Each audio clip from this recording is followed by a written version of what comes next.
Va sûrement vous permettre de lâcher prise. Est-ce qu'on est dans le temps actuellement? Yeah.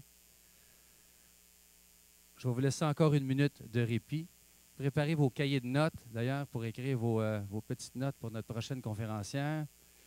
Matrice et spécialiste en lâcher prise. Madame Lamar est fondatrice de l'Institut qui porte son nom. Forte de son expérience de plus de 25 ans en tant qu'infirmière et gestionnaire, elle a senti le besoin un jour de franchir une autre étape en créant un pont entre les médecines traditionnelles et alternatives. Spécialiste reconnue en lâcher-prise, elle est l'auteure de plusieurs ouvrages, dont le best-seller qu'elle a sur son kiosque, d'ailleurs, Le temps de lâcher-prise. Depuis 1999, elle dispense ici et en Europe des enseignements qui favorisent l'épanouissement personnel et la santé. Son parcours l'a guidée à travers le monde à la rencontre de lieux énergétiques puissants et de sages dont sa sainteté, le Dalai Lama. Elle a eu la chance et le privilège de le rencontrer personnellement. Elle va vous en parler sûrement. Mesdames et messieurs, accueillez chaleureusement Mme Dolores Lamar.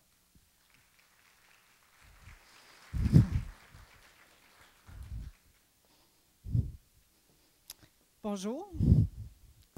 Ça me fait toujours plaisir d'entretenir du sujet du lâcher-prise parce que c'est un point qui était un tournant dans ma vie de découvrir comment lâcher prise.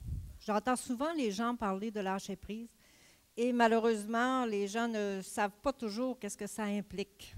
Lâcher prise, ce n'est pas laisser aller. C'est au contraire un travail vraiment très, très prenant sur soi. C'est facile de comprendre alors qu'il n'y a pas des line-up pour les conférences ou les ateliers en lâcher-prise, les formations. Pourtant, selon moi, ça devrait être enseigné à la petite école. Et j'ai la chance de l'enseigner justement au cégep à Saint-Hyacinthe. Et déjà, à la formation continue, c'est très intéressant. Les classes sont remplies. Il y a de plus en plus de gens qui s'y intéressent profondément. Mais qu'est-ce qui a fait que moi, le lâcher-prise, premièrement, j'ai eu besoin de travailler ce thème-là à un moment de ma vie, au début des années 90, où on ne parlait pas de ça. Infirmière de profession, vous avez devant vous une femme qui a tenté d'être parfaite dans tous les domaines de sa vie. Une parfaite mère, une parfaite infirmière, une parfaite maîtresse de maison, une parfaite maîtresse tout court, et j'en passe, et vous savez, dans tous les domaines. Et qu'est-ce qui est arrivé? C'est qu'à vouloir être si parfaite, j'ai perdu mon énergie vitale. Ce matin, quelqu'un nous parlait justement, un collègue très près de chez moi, qui vous a entretenu plus tôt, de l'importance de la vitalité, de l'énergie vitale. On en a une et on doit la protéger. Qu'est-ce qui gruge beaucoup notre énergie vitale? C'est certain, toutes nos pensées, toutes nos peurs, toutes nos insécurités, tous nos conditionnements qu'on a à l'intérieur de nous autres viennent très, très, très silencieusement prendre beaucoup de notre énergie dans notre journée. Et si nous ne sommes pas conscients de ça, mais il y a des bonnes chances que nous donnions ce qu'on appelle notre pouvoir à nos peurs, à nos insécurités, ce qui crée un taux de stress à l'intérieur de nous, qui crée des tensions, et à la longue va affecter naturellement le système nerveux, parce qu'il va se mettre à produire aussi du cortisol au niveau glandulaire pour pouvoir diminuer le stress. Et alors, c'est beau, on est une machine extraordinaire, le corps humain, sauf que le corps a ses limites. Et arrive l'épuisement et le burn-out. C'est ce qui m'est arrivé un jour. J'avais besoin d'être performante comme infirmière. J'ai travaillé dans des disciplines soins intensifs, unité coronarienne, neurochirurgie, traumatologie. J'étais infirmière en région éloignée. J'ai fait des accouchements. J'ai eu une carrière d'infirmière extraordinaire. Pour compléter, j'ai été directrice des soins infirmiers pour la congrégation des Sœurs de Notre-Dame à Montréal pendant quelques années. J'ai structuré tous leurs programmes au niveau des soins infirmiers. Donc, j'avais toutes les maisons, les provincialas qu'on appelait, à m'occuper et évaluer les religieuses, les déplacer, les déraciner, fermer peut-être des maisons aussi pour naturellement recentraliser tout ce qui était les besoins au niveau de la congrégation. J'étais la première infirmière sur le comité, la première laïque. Extraordinaire comme profession. Mais mon Dieu, que je m'en demandais, c'était jamais assez. Je me couchais le soir et je me disais, est-ce que j'aurais pu en faire plus? Est-ce que j'ai dit la bonne chose? La pauvre religieuse à qui j'ai commencé à dire qu'elle allait être déménagée alors que ça fait 30 ans qu'elle est dans la même maison, comment elle réagit à l'intérieur d'elle. Alors, j'apportais chez moi aussi tous ces problèmes-là, tout ce vécu-là. Autour de moi, j'avais beaucoup de collègues infirmières. J'étais dans le réseau de la santé, public et privé aussi. Comme je vous dis, j'ai œuvré de différentes manières dans ma carrière. Et je voyais les filles, parce que bon, il y a une majorité de femmes dans le monde de la santé, tomber une en arrière de l'autre. J'ai vu aussi des hommes. J'ai vu des hommes pleurer, des hommes qui n'acceptaient pas qu'ils pouvaient pleurer. J'ai vu des gens rencontrer leur vulnérabilité, leur sensibilité. Des gens qui, comme moi, n'acceptaient pas d'être quelqu'un de vulnérable et de sensible. Mais un être humain n'est pas une machine. Alors ça, on a oublié de nous dire ça. Ça devrait être appris dès le bas âge.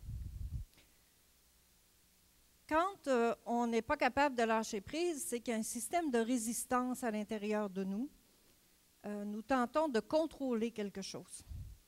Chaque personne, on a besoin d'apprendre à maîtriser nos émotions, par exemple, au lieu de les contrôler. Parfois, je rencontre des gens en consultation parce que j'ai un institut en développement personnel à Otterburn Park, au pied du Mont-Saint-Hilaire. Et il y a des gens qui viennent me consulter. Et la personne me dit, je suis tellement fière de leur âge, j'ai réussi à me contrôler. Et vous voyez la gestuelle. Hein? Donc, tout de suite, pour moi, il y a un signe. Le contrôle, c'est fait pour gérer la qualité. Ce n'est pas fait pour contrôler des émotions. On doit apprendre à gérer, à maîtriser nos émotions. Et ça, c'est un travail. C'est un travail qui demande aussi d'être conscient de soi, d'être observateur de soi. Comme si aujourd'hui, à chacun de vous, je déposais sur votre épaule un petit oiseau, un petit perroquet, et qui commençait dès l'instant présent à vous faire voir, à vous faire entendre ce que vous êtes en train de penser à l'intérieur de vous. Ce serait assez étonnant, dans une semaine, le bout de chemin que vous pourriez faire, si c'était vraiment une réalité. Vous me dites, ben oui, je ne peux pas toujours m'analyser à cœur de jour, je comprends ça. On a besoin de dormir, de se reposer. Il ne faut pas partir dans un fanatisme non plus en développement personnel, surtout pas. Mais tout mettre de côté aussi pour dire, je me mets un sac sur la tête puis je continue à performer. Et peut-être à un moment donné, il y a un mur qui se rencontre et ça peut faire mal. C'est ça qui m'est arrivé. Un beau matin, je prenais le tunnel pour m'en aller travailler à Pointe-aux-Trembles. Mon bureau était là-bas, dans une des résidences de la congrégation. J'ai une douleur cardiaque.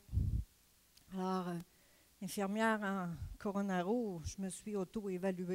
0 à 10, qu'est-ce qui se passe en dedans de toi? Es-tu en train de faire une crise d'angine, un infarctus? Fais-tu un spasme œsophagien? Qu'est-ce qui se passe? J'ai prié. Je ne sais pas si vous êtes comme moi, mais moi, je n'ai pas le temps de prier. Je suis très occupée. Prier, c'était... Mais là, j'ai prié. J'ai fait une prière en dedans de moi. Je sortais-moi du tunnel pour l'amour du Saint-Ciel. Je promets, je regarde ma vie. Je suis sortie du tunnel et vous voyez, je suis ici. Bon. Mais entre les deux, c'est passé de quoi? En fait, une grande prise de conscience, un arrêt de travail et ça a été le début d'une débandade où la vie voulait me faire un gros clin d'œil. Probablement qu'elle me l'avait dit souvent par des signes, mais j'étais trop occupée, je n'avais pas le temps. Donc, j'ai tout perdu dans l'espace de 6 mois. Le copain de ma fille s'est pendu. Ma mère biologique, j'étais un enfant abandonné à la naissance, est décédée, pas rien de réglé avec ça. Mon conjoint est comme presque parti avec ma meilleure amie. Finalement, moi, j'ai dit merci, on quitte, on se sépare. Les assurances hypothèques, vous payez ça, vous autant, tous les mois? Alors, ils ont dit burn-out, on n'accepte pas ça. C'était au début des années 90. Et donc, l'assurance n'a pas voulu payer. Qu'est-ce qui est arrivé? La banque a retourné. Et donc, ça a tout fini, tout ça. J'ai dû faire faillite. Ça va bien, hein? Et chez nous, moi, je viens de la Gaspésie, la valeur personnelle passe vraiment par, à l'intérieur de soi, se reconnaître et l'argent avec comme, bon, paye tes choses et tout ça. Donc, la fille, plus rien. Elle est morte et c'est ce que j'ai pensé de faire, vraiment me suicider. Mais comme vous voyez, je suis là. C'est le chemin du lâcher-prise qui m'a aidé beaucoup. Et je travaille ici, je l'enseigne aussi en Europe, à Paris, en Belgique, à Bruxelles. Et je vois des gens, les taux d'absentéisme dans les entreprises, les conflits, les problèmes non réglés parce que les gens n'ont pas le temps, ne prennent pas le temps de se connaître mieux. Alors, le point important dans le lâcher-prise, c'est vraiment de se connaître, définir très bien qu'est-ce que c'est le lâcher-prise. On pourrait passer, je passe en atelier 2 jours complets avec les gens. Il y a un atelier d'ailleurs au mois de novembre, le 12 et 13. Et à définir le lâcher-prise, après ça, on choisit. Est-ce que j'ai le goût, après avoir entendu la définition de choix, est-ce que je suis prête au changement? Parce que c'est sûr que c'est du changement. Ensuite de ça, est-ce que, bon, comment je peux faire? Donc, il y a tous des moyens de connaissance de soi qui sont nécessaires de développer. Et la vie continue, on doit établir un nouvel agenda, avoir un équilibre, faire de la prévention finalement. À l'Institut, c'est ce qu'on fait beaucoup avec les gens. Par tous ces outils-là, faire de la prévention pour protéger notre énergie vitale et aussi donner des outils pour être capable de l'améliorer, de la renforcer, éviter la débandade. Parce que quand ça commence, ça ne sert à rien. Vous savez, il parlait de Dalai Lama tantôt, je vais vous donner.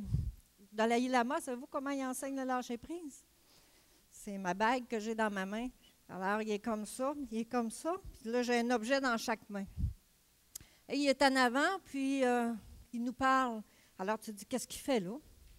On se dit tout ça dans notre tête. Pourquoi il fait ça? Puis, ça ne paraît pas que son beau sourire, il continue. Puis, à un moment donné, il fait ça. Qu'est-ce qui s'est passé? J'aurais pu le tenir longtemps, aussi longtemps que quoi? Tant que mon système nerveux est capable de donner la commande de tenir le contrôle, ça marche. Il arrive à un moment donné, on est des humains, et tout lâche. Alors, à ce moment-là, voilà, tout ce que l'on tient et l'on retient, on le perd. C'est important. Quand on tient trop à nos idées, à nos concepts, on n'est pas capable d'être en ouverture, on est vraiment ferme et contrôlé, on est dans le stress, c'est apprendre à s'ouvrir. Puis, du côté de la spiritualité aussi, qui n'a rien à voir avec la religion, c'est comme important aussi d'introduire ça dans nos notions de vie de tous les jours. Que ce soit faire du yoga, que ce soit méditer, que ce soit apprendre à respirer. Moi, j'enseigne la méditation, les gens respirent d'ici en montant, ils n'ont pas de jambes. Ils ne sont pas enracinés du tout, parce qu'ils sont trop transportés par les émotions. Alors, c'est certain, ces gens-là ne peuvent pas être productifs dans les entreprises parce qu'ils ont des problèmes et ils ne veulent même pas les voir, les problèmes. C'est la santé qui est importante et la santé, c'est l'équilibre du point de vue mental et du point de vue physique. Le corps, l'âme et l'esprit, ça ne se dissocie pas. Notre mandat à l'Institut, c'est de faire le pont entre les deux médecines. Je suis infirmière et les médecines énergétiques m'ont sauvé la vie. J'ai la chance de voyager à travers le monde. Je pars d'ailleurs en Égypte encore une fois, bientôt, et d'aller cueillir là-bas des enseignements, des connaissances pour amener ici du support. Alors, je vais dans les entreprises donner de la formation, répondre aux questions, des mini-entreprises, des mini-ateliers. Vous pourrez visiter le site, venir me voir, ça va me faire plaisir. Mais ma mission pour moi avec le lâcher-prise, c'est surtout la prévention. S'il n'y a pas le temps d'attendre de se suicider ou de tomber malade, on peut vraiment agir, prévenir. Et comme disait mon collègue, il y a beaucoup trop de gens en burn-out et de dépressifs. Et la dépression n'est pas toujours nécessairement le bon diagnostic dans certains cas. Alors, je vous souhaite une bonne école dans le lâcher-prise, quel que soit le chemin que vous preniez pour la rencontrer, parce que nous sommes plusieurs personnes à travailler avec le lâcher-prise, dont mon cher collègue Perry ici. Nous faisons équipe chacun à notre manière. Alors, je vous remercie beaucoup de votre attention. Merci beaucoup, Mme Lamarre. Très, très inspirant. Merci. Merci. Oui, elle a repris sa bague, vous avez vu? D'ailleurs, pour ceux et celles qui voudraient, on fournit des perroquets à l'extérieur.